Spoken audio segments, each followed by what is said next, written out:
Welcome to This Explainer. Today, we're unpacking a piece of music that is honestly just as devastating as it is beautiful. We're looking at the Malayalam song Ponnum Katta by Lil Payan and Iswin.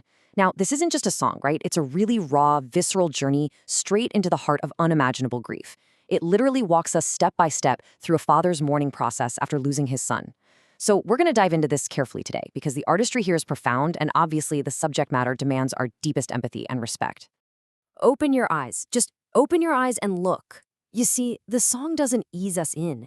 It drops us immediately into the agonizing present tense of a father standing right over his child. We're skipping a standard agenda today because to truly understand this piece, we just have to start exactly where the father is, in a state of absolute shattered disbelief, literally begging for the impossible. Section 1, the heartbreaking final return, the physical reality of loss. We begin our analysis with this first distinct stage of the father's grief. This is where the lyrics completely anchor us in the immediate shock of the funeral scene. It's the harsh, tangible proof that his world has just ended. Notice the incredibly devastating lyrical contrast the songwriters create right here. On one hand, we have this vibrant, kinetic memory of a boy full of life, the one who used to run in the yard, placed directly against a totally jarring, static reality, now carried back by four people. In just 2 lines, the lyrics perfectly capture that incomprehensible whiplash of losing a child. 1 minute, they're the life of the home, and the next, they're being carried by pallbearers. And the songwriters, they don't shy away from the sheer brutality of death here. They use this incredibly harsh, grounded imagery. The father speaks of the 6 feet of soil and laments his son becoming a feast for earthworms. Now, you might be wondering, why use such jarring words? Well, it's because grief at this stage isn't poetic. It isn't soft. It is absolutely brutal. This physical imagery really emphasizes the terrifying permanence of death. The father is basically forcing himself to confront the undeniable, physical reality of what is happening to his child's body. Moving on to section 2, a father's complete darkness, moving from the physical to the emotional. Once the physical reality of the loss is established, the song shifts. It takes us away from the external setting of the burial ground and brings us deep into the vast internal emotional landscape of the father's mind. To really grasp this emotional landscape, we've got to look at the title of the song itself, Ponnum Katta. Literally, this translates to golden chunk, but culturally, in Malayalam, it carries a weight that's honestly kind of hard to fully translate. It's a term of the absolute deepest endearment. It's reserved for a highly precious, completely irreplaceable child. So by repeatedly using this term, the song illustrates the immense, incalculable value of the lost son to his father. He hasn't just lost a child, he has lost his gold, his ultimate treasure. And that brings us to what is arguably one of the most heartbreaking lines in the entire piece. This father's golden boy, come take my shoulder. This just highlights the tragic futility of his grief. It's literally the muscle memory of parenthood. When a child hurts, a parent's first instinct is to offer comfort, right? To offer their shoulder.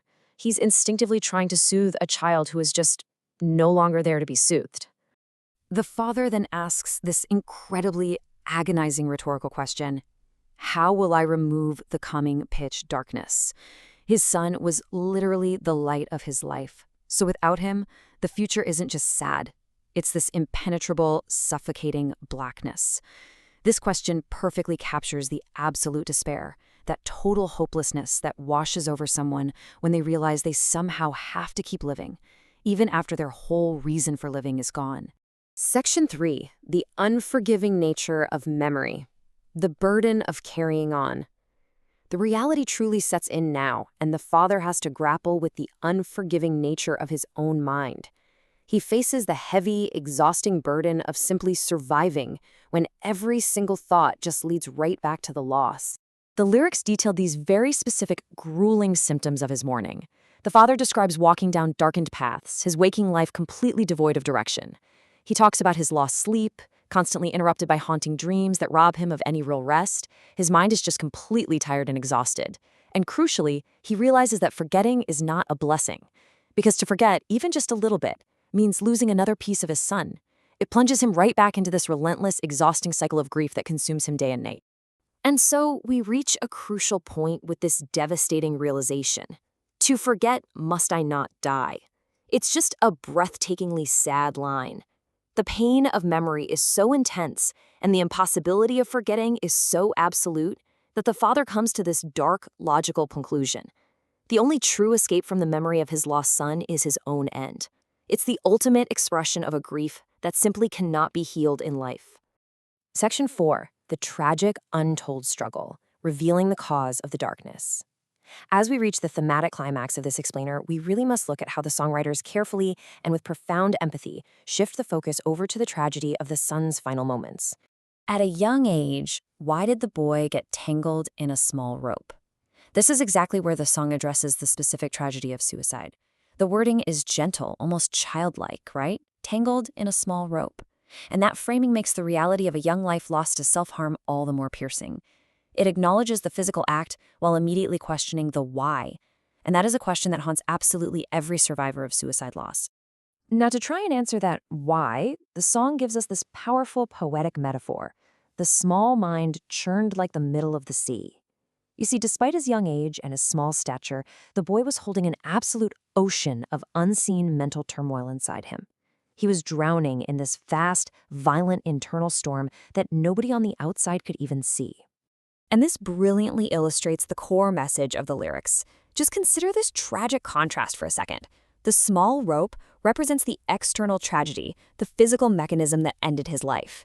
It seems deceptively simple, but juxtaposed right against that is the churning sea, the immense, chaotic, and completely terrifying psychological pain that preceded it. The song reminds us that the external act is really just the final, visible moment of a massive, hidden internal catastrophe. Which ultimately leaves us with this. Ponnum Katta isn't just a window into one father's sorrow. It is a profoundly moving commentary on the silent struggles happening all around us. We've mapped out the physical loss, the emotional darkness, and the churning sea of the mind. So the question we really must walk away with is this. How do we recognize the hidden, churning sea inside our own loved ones before the pitch darkness falls? Thank you so much for taking this journey through the lyrics with me today in this explainer.